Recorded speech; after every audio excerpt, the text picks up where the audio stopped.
A questão 2 fala que entre dois veículos deve haver uma distância mínima, porque quando o carro vai parar, tem uma distância mínima que ele vai percorrer, pois existe um tempo para isso, 2 instantes. No primeiro instante, é a distância que o veículo percorre até o motorista perceber que existe um problema para ele frear, até ele acionar os freios. O segundo instante fala quando ele freia até o carro parar, a distância que ele percorre nesse meio tempo com desaceleração constante. Aí pergunta qual que vai ser o esboço do gráfico entre velocidade e distância nesta situação. Lá fala que a velocidade é constante. Então, no primeiro momento, a velocidade vai ser reta.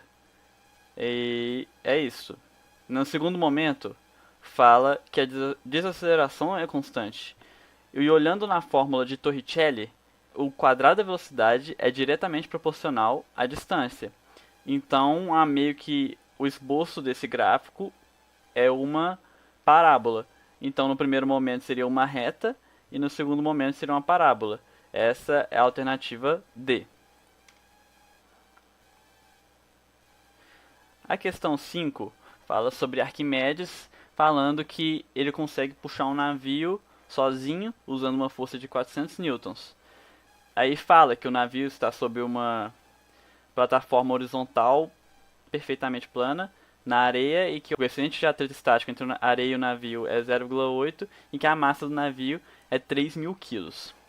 Sabendo disso, eu tenho os dados massa 3.000 kg, coeficiente de atrito estático 0,8, força que ele quer usar 400 newtons e deu dado lá a gravidade 10 metros por segundo ao quadrado.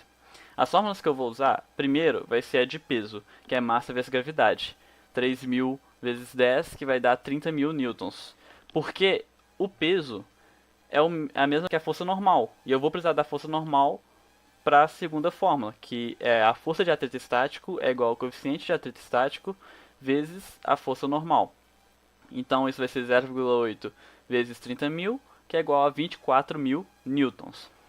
A terceira fórmula, ela vai ser a força que eu quero usar é igual ao peso quando algo está erguido no ar, mas aqui o objeto está deitado, então vai ser meio que a força de atrito que eu peguei na segunda fórmula, sobre 2 elevado a n, que é o número de polias que eu vou precisar usar, que essa é a pergunta da questão.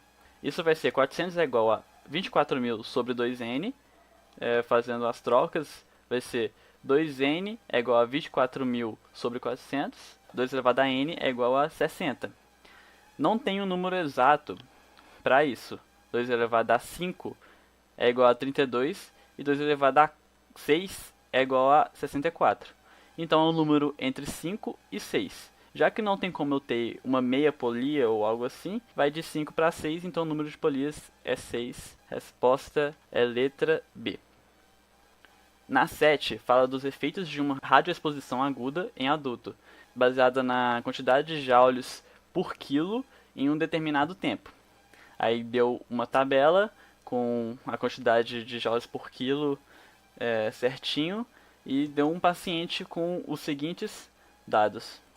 Massa 90 quilos, que o tempo que ele ficou exposto foi de 5 horas e que a potência do aparelho que ele estava recebendo a radiação era de 10 milijoules por segundo. Transferindo essas medidas, 5 horas se torna 18.000 segundos e a potência de 10 milijoules por segundo vira 0,01 joule por segundo. A primeira coisa que eu vou fazer vai ser a regra de 3. 0,01 joules em 1 segundo e a quantidade X de joules é em 18.000 segundos. Fazendo essa conta, eu tenho 180 joules em 18.000 segundos, que é a quantidade que ele recebeu. No segundo, lá fala que é joule por quilo, então eu vou colocar energia e dividir pela massa. Eu tenho 180 joules, vou dividir por 90 quilos, dá 2 joules por quilo. E de acordo com a tabela, isso entra em reações gerais leves, que é a letra E. A questão 8 fala de placa de aquecimento solar e que fala de um sistema que tem a capacidade de geração de 1 megajoule por dia por metro quadrado desse sistema. E fala de um chuveiro elétrico de 2 kW que é utilizado durante meia hora por dia. Beleza. Os meus dados são que a capacidade de geração de energia é de 1 megajoule por dia por metro quadrado, que é a mesma coisa que 1 milhão de joules por dia por metro quadrado.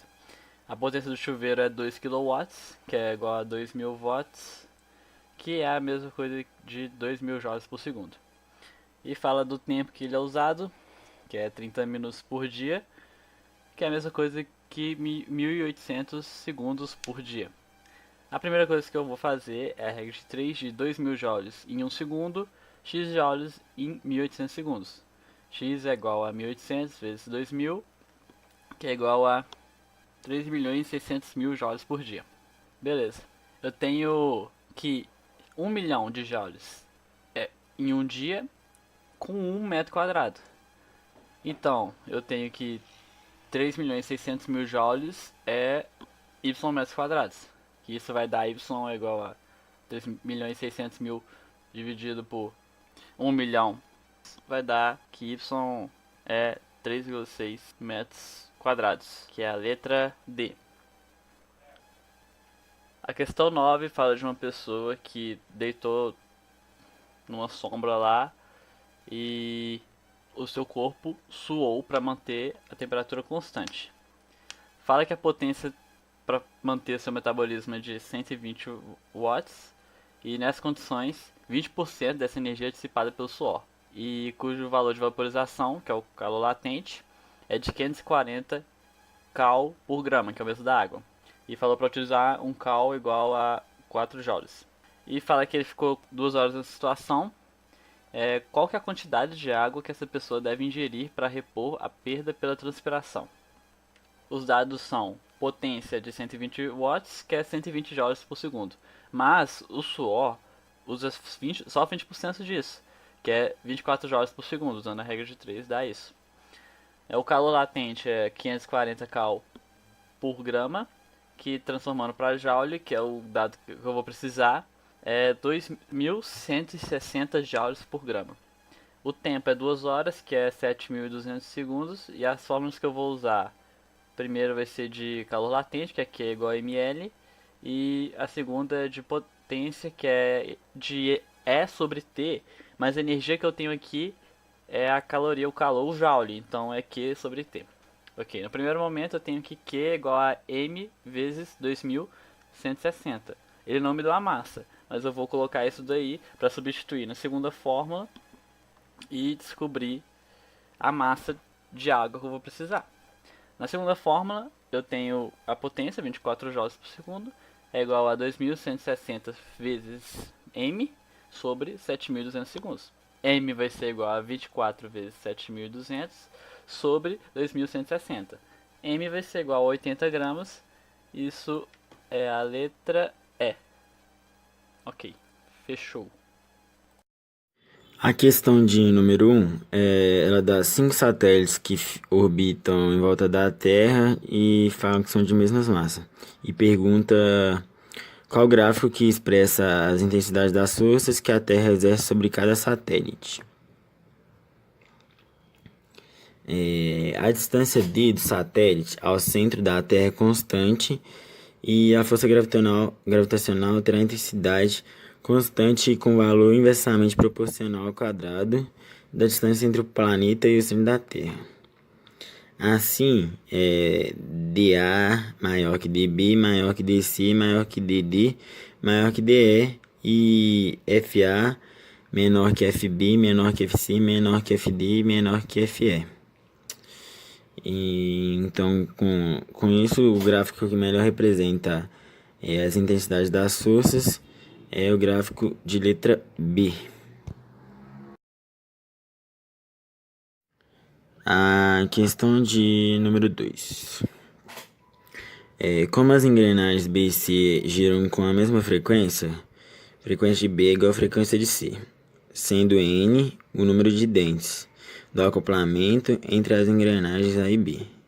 Temos então NA vezes FA é igual a NB vezes FC, que fica 24 vezes 18 é igual a 72 vezes FC. FC então fica 6 RPM do acoplamento entre as engrenagens C e D. A frequência de giro do motor FD é dada por NC vezes FC igual a ND vezes FD, que fica 36 vezes 6 igual a 108 vezes FD. FD fica igual a 2 RPM. Alternativa letra B. Questão de número 4. A questão de número 4 é uma pegadinha, porque diz que uma moto tem 3 vezes mais o peso da outra. Aí a gente tem tendência a achar que a moto mais pesada vai chegar no chão primeiro. Só que, como fala que não tem resistência do ar, a gente pode aplicar a lei dos corpos em queda, que diz que todos os corpos caem com aceleração constante, uma vez que o efeito da aceleração gravitacional, ou seja, da gravidade em todos os corpos, a mesma altura é igual. Portanto, é letra D. Adquirem a mesma aceleração durante a queda, como não há resistência do ar. A questão de número 6 pede a explicação física para a trajetória descrita é o fato de o asteroide. Aí a gente tem que pensar que a força resultante no asteroide é de natureza gravitacional e tem um componente tangencial que altera o módulo de sua velocidade e uma componente centrípeta que altera a direção de sua velocidade. Aí a trajetória dele fica curva. Resposta, letra E. Está sob a ação de uma força resultante cuja direção é diferente da direção de sua velocidade. Por isso que vai formar uma parábola.